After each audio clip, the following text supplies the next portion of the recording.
Hello guys, അപ്പോൾ നമ്മളിന്ന് പത്മ എന്ന മൂവി കണ്ടിരിക്കുകയാണ്. അപ്പോൾ മൂവിയെക്കുറിച്ച് ഒരു ചെറിയ റിവ്യൂ ആണ് നമ്മുടെ ചാനലിലൂടെ എത്തുന്നത്. അപ്പോൾ മൂവി നോക്കുകയാണെങ്കിൽ മൂവിയിൽ കേന്ദ്ര കഥാപാത്രങ്ങൾ എത്തുന്നത് അനൂപ് മേനോൻ, സുരഭി ലക്ഷ്മി, ശ്രുതി രജനീകാന്ത് എന്നിവരൊക്കെയാണ്. മൂവി കഥ എഴുതിയതും സംവിധാനം ചെയ്തിരിക്കുന്നതും അനൂപ് മേനോൻ തന്നെയാണ്. മൂവിയിലെ അഭിനയം ഒക്കെ നോക്കുകയാണെങ്കിൽ ഒരു ഓക്കെ ഫീലാണ് കിട്ടിയത്.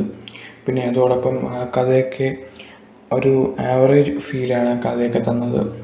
അതോടൊപ്പം അനൂപ് മേനോൻ അഭിനയിക്കുന്ന ക്യാരക്ടറിൻ്റെ പേര് രവി എന്നാണ്, സൈക്യാട്രിസ്റ്റാണ്. പത്മ സുരഭി ലക്ഷ്മി അഭിനയിക്കുന്ന ക്യാരക്ടറാണ്. ഇവർ രണ്ടുപേരുടെയും വിവാഹ ജീവിതം പിന്നെ ഫാമിലിയൊക്കെ കണക്ട് ചെയ്താണ് മൂവി പോകുന്നത്. മൂവി നോക്കുകയാണെങ്കിൽ ഒരു ആവറേജ് അനുഭവമായിട്ടാണ് നമുക്ക് തോന്നിയത്. വലിയ എടുത്തു പറയേണ്ട ഒന്നുമായിട്ട് ഒരു മൂവിയായിട്ട് തോന്നിയിട്ടില്ല. അപ്പോൾ ഈ മൂവിക്ക് നമ്മുടെ SK ക്രിയേഷൻസ് നൽകുന്ന 5-ൽ 2.5 ആണ്.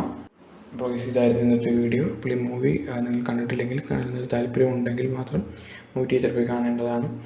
അപ്പോൾ നിങ്ങൾക്ക് ഈ വീഡിയോ ഇഷ്ടപ്പെട്ടാൽ ലൈക്ക്, ഷെയർ ആൻഡ് സബ്സ്ക്രൈബ് ചെയ്യുമ്പോൾ അടുത്തുള്ള ബെൽ ബട്ടൺ എനേബിൾ ചെയ്താൽ ഞങ്ങളിടുന്ന വീഡിയോസ് നിങ്ങൾക്ക് നോട്ടിഫിക്കേഷൻ എത്തുന്നതാണ്. Thank you.